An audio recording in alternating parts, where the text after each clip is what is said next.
નમસ્કાર દર્શક મિત્રો, શું તમે જાણો છો ની સિરીઝ સાથે હું છું બરખા। દર્શક મિત્રો, દુનિયામાં ઘણા દેશ છે, એવા ઘણા શહેરો હશે જે પોતાના ઇતિહાસ, વાસ્તુકલા અને સ્મારકોને કારણે ખૂબ જ સુંદર લાગે છે। પરંતુ દુનિયામાં એક એવું શહેર છે જે દુનિયાનું સૌથી સુંદર શહેર કહેવામાં આવે છે અને તેની પાછળનું કારણ છે આ શહેરનું પોત, જે અન્ય શહેરોથી બિલકુલ અલગ લાગે છે। જી હા, આજે હું તમને પાણીમાં એક દ્વીપની માફક તરતા શહેર વિશે જણાવીશ। આ શહેરની ખૂબસૂરતી એવી છે કે કોઈને પણ આકર્ષિત કરી શકે છે। પાણીમાં તરતા દ્વીપ જેવું દેખાતું આ શહેર અનેક રીતે પોતાની પ્રાકૃતિક છટા અને સુંદરતાથી દુનિયાના તમામ શહેરોથી અલગ તરી આવે છે અને આ શહેરમાં લગભગ 120 દ્વીપ છે। તેની વચ્ચે નહેરો પણ છે અને પુલ પણ છે। આ શહેરમાં તમે નૌકા પર સવાર થઈને ફરી શકો છો, કારણ કે અહીં કોઈ પણ કાર ચાલતી જ નથી। અમે વાત કરી રહ્યા છીએ વેનિસની। આ શહેરની સુંદરતા જોઈને ઘણા શહેરોમાં તેની ડિઝાઇનની નકલ કરવામાં આવે છે અને મોલ બનાવવામાં આવે છે, પરંતુ સવાલ એ થાય છે કે આ શહેરની વિશેષતા શું છે? તો આવો અમે તમને આ શહેર સાથે જોડાયેલી એવી વાતો જણાવીએ જેના વિશે તમને ભાગ્યે જ જાણતા હશો। વેનિસ 118 ટાપુઓ અને 150 નહેરોથી ઘેરાયેલું। વેનિસ શહેરની સૌથી સુંદર વાત એ છે કે સેંકડો ટાપુઓથી બનેલું છે। યુનેસ્કો વર્લ્ડ હેરિટેજ સેન્ટરના ડેટા અનુસાર વેનિસમાં 118 ટાપુઓ છે, જે 150 નહેરો વચ્ચે બાંધવામાં આવ્યા છે। ઘણા ટાપુઓ દૂર છે અને માત્ર હોડી દ્વારા જ પહોંચી શકાય છે, પરંતુ મોટા ભાગના ટાપુઓ પુલ દ્વારા જોડાયેલા છે। આ શહેર વિશે બીજી આશ્ચર્યજનક વાત તો એ છે કે અહીં લગભગ 400 પુલ છે। વેનિસની મુલાકાત દરમિયાન ચોક્કસથી ગોન્ડોલા રાઇડની મુસાફરી કરો। જો તમે વેનિસ ગયા હતા અને ગોન્ડોલા રાઇડ વેનિસમાં સવારી ન કરી, તો પછી તમે વેનિસ કેમ ગયા? ગોન્ડોલા ખરેખર એવી બોટ છે જે તમને શહેરની મધ્યમાં બનેલી નહેરોની મુલાકાતે લઈ જાય છે અને તમને વેનિસના ઇતિહાસનો પરિચય કરાવે છે। પરંતુ વેનિસમાં ગોન્ડોલા ડ્રાઈવર બનવું ખૂબ મુશ્કેલ છે।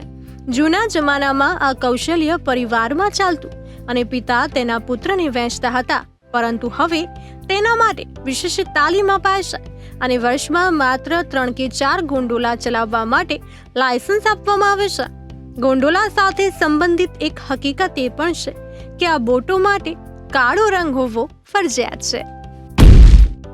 વેબ સિરીઝે મની હિસ્ટના બેલા ચાઓ શબ્દની ઉત્પત્તિ વેનિસ શહેરથી થઈ। હાલમાં જ સ્પેનની એક વેબ સિરીઝે આખી દુનિયામાં ખળબળાટ મચાવી દીધો છે। તેનું નામ છે મની હિસ્ટ। આ શ્રેણીમાં એક ગીત હતું બેલા ચાઓ, જેનો અર્થ થાય છે ગુડ બાય બ્યુટીફુલ। પરંતુ શું તમે જાણો છો કે ચાઓ શબ્દની ઉત્પત્તિ ઇટલીના વેનિસ શહેરથી થઈ છે? તમને જાણીને નવાઈ લાગશે કે વેનિસની મોટા ભાગની સુંદર ઇમારતોનો આધાર લાકડાના પ્લેટફોર્મ પર બનેલો છે। વેનિસ શહેરમાં કોઈ કાર નથી। શું તમે જાણો છો કે વેનિસની મધ્યમાંથી પસાર થતી ગ્રાન્ડ કેનાલ 4 કિલોમીટર લાંબી અને 16 ફૂટ જેટલી ઊંડી છે અને આ શહેરમાં કોઈ કાર નથી, જેને કારણે 60% વસ્તી ગ્રાન્ડ કેનાલમાંથી પસાર થાય છે। વેનિસ સાથે જોડાયેલી એક આશ્ચર્યજનક બાબત એ છે કે આ શહેર દર વર્ષે 2 મીમીના દરે ડૂબી રહ્યું છે, એટલે કે એ દિવસ દૂર નથી જ્યારે આ શહેરનું અસ્તિત્વ ખતમ થઈ જશે। વેનિસની શેરીઓ વિશ્વની સૌથી સાંકડી શેરીઓમાંની એક છે। કાળો વેરિસ્કો માત્ર 53 સેમી પહોળો છે। જો કે આ વિશ્વની સૌથી સાંકડી ગલી નથી, તે આના કરતા પણ સાંકડી છે। વેનિસના લોકોનો ખોરાક દરિયાઈ જીવસૃષ્ટિ પર આધારિત। વેનિસ શહેર જુદા જુદા ટાપુઓની સાંકળીને નિર્માણ કરાયેલું હોવાથી અહીંના લોકોનો ખોરાક દરિયાઈ જીવસૃષ્ટિ પર આધારિત છે। આવાસો નિર્માણ કરવા લાકડાના થાંભલાનો વધુ ઉપયોગ કરવામાં આવે છે। વેનિસના નિવાસીઓ વેનેશિયન્સ કહેવાય છે। તેઓ રોમન કેથલિક ધર્મ પાળે છે। તેઓ તેમના ધાર્મિક ઉત્સવો અને તહેવારો હર્ષોલ્લાસથી ઉજવે છે। અહીંના આવાસોમાં પ્રાચીન શિલ્પો જોવા મળે છે। ટિશિયન, ટિન્ટોરેન્ટો અને પાવલો વેરોનીઝ જેવા વેનેશિયન કલાવિદોએ તૈયાર કરાયેલા ચિત્રોનો ખ્યાતનામ સંગ્રહ અહીંની લલિત કલા અકાદમીમાં જોવા મળે છે। અહીં આવેલી વેનિસ યુનિવર્સિટીમાં સ્થાપત્ય, કલા અને સંગીત વિષય શાખાઓમાં અનેક વિદ્યાર્થીઓ અભ્યાસ કરે છે. અહીંનું વેનિસ થિયેટર ખૂબ જ જાણીતું છે. સેન્ટ માર્ક્સ ચોક વેનિસનું હૃદય ગણાય છે. બેસિલિકા, ડોજીસ, પેલેસ, કેમ્પેનિલ, બેલ ટાવર તથા સભાગૃહો જોવાલાયક છે. અહીં બાગ બગીચાઓનું પ્રમાણ મર્યાદિત છે. યુરોપનો સૌથી જાણીતો બનેલો સમુદ્ર રેતપાટ લીડો અહીં આવેલો છે. ગલીઓ ઉપરાંત અહીં સડકોની જગ્યાએ નહેરો છે, જેમાં હોડીઓ તરે છે. આ હોડીઓને ગોંડોલા કહેવાય. નહેરો પર 400 પુલ બનેલા છે, જે શહેરને એક છેડાથી બીજા છેડા સાથે જોડે છે.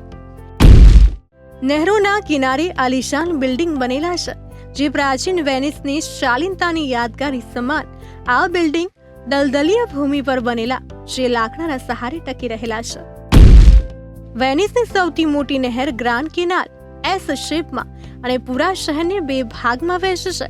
2.5 માઇલમાં ફેલાયેલી આ નહેર 16 ફૂટ ઊંડી છે. અહીંની ગલી દુનિયાની સૌથી સાંકડી ગલીઓમાં સામેલ થાય છે. તેની પહોળાઈ 53 સેમી. દર વર્ષે વેનિસમાં 1.5 કરોડ ટુરિસ્ટ આવે છે. દુનિયાની પહેલી ગ્રેજ્યુએટ મહિલા એલેના લુક્રેઝિયા કોર્નારો પિસોકિયા વેનિસની રહેવાસી હતી. તેનો જન્મ 1646માં થયો હતો. એલેના 25 જૂન 1678માં ગ્રેજ્યુએટ થઈ હતી. દુનિયાનો સૌથી પહેલો પબ્લિક કેસિનો વેનિસમાં 1638માં બન્યો હતો. મિત્રો, તમે બોલિવૂડની ફિલ્મોમાં ઇટલીનું વેનિસ તો જોઈ લીધું, જેમાં હીરો અને હિરોઈન્સ આ બોટમાં શહેરમાં ફરતા અને રોમાંસ કરતા આપણે જોયા છે. સાથે ઇટલીના પાણી પર તરતા સુંદર શહેર વેનિસ વિશે જાણ્યું. જો કે ફક્ત વેનિસ જ એક એવું શહેર નથી જ્યાં પાણીનો ઉપયોગ રસ્તા તરીકે થાય છે. અન્ય કેટલાક સુંદર શહેર પણ આ યાદીમાં સામેલ છે, જ્યાં અવરજવર કરવા માટે નાવડીનો ઉપયોગ થાય છે. તો ચાલો ફટાફટ જાણી લઈએ ક્યાં છે આ શહેરો. હોલેન્ડનું આ નાનકડું ગામ ખૂબ જ સુંદર છે. અહીંની કુલ વસ્તી માત્ર 2600 લોકોની છે. અહીં તમને રસ્તા દેખાશે નહીં. લોકો વાહન વ્યવહાર માટે હોડીનો જ ઉપયોગ કરે છે અને આ તમામ હોડી નહેરમાં ચાલે છે. અહીં તમને લાકડાના સુંદર બ્રિજ પણ જોવા મળશે. સુજાવ ચીનનું એક ગામ છે. ચીનના ઇતિહાસમાં આ ગામનું અનોખું મહત્વ છે. અહીં લોકો હોડી દ્વારા જ ટ્રાવેલિંગ કરે છે અને અહીં ઝાડ વચ્ચે ઘેરાયેલી નહેરોમાં તમે સંખ્યાબંધ હોડી જોઈ શકશો. ફ્રાન્સનું આ શહેર પાણી પર જ વસેલું છે. અહીં તમને નજીક સંખ્યાબંધ પુલ જોવા મળશે. નહેરના કિનારે બનેલી રેસ્ટોરન્ટ પર સવારની ચા પીવા તમે પહોંચી શકો છો. આ શહેર લોર્ડ એનેસીના નામ પર વસાવાયું છે. આફ્રિકાનું આ નાનકડું ગામ કુદરતી સૌંદર્ય માટે જાણીતું છે. 20,000ની વસ્તી ધરાવતું આ ગામ નોકુઈ તળાવ વચ્ચે વસેલું છે. અહીં લોકો કામ ધંધો પણ હોડીમાં જ કરે છે. આ જગ્યા પ્રવાસન માટે બેસ્ટ છે. બુગરેસ બેલ્જિયમની રાજધાની. આ શહેર પણ પાણી પર વસાવાયેલું છે. અહીં પણ લોકો હોડીનો જ મહત્તમ ઉપયોગ કરે છે. આ શહેરમાં તમને કાદો રોડ દેખાશે, પરંતુ લોકોને હોડીમાં જ ફરવું પસંદ છે.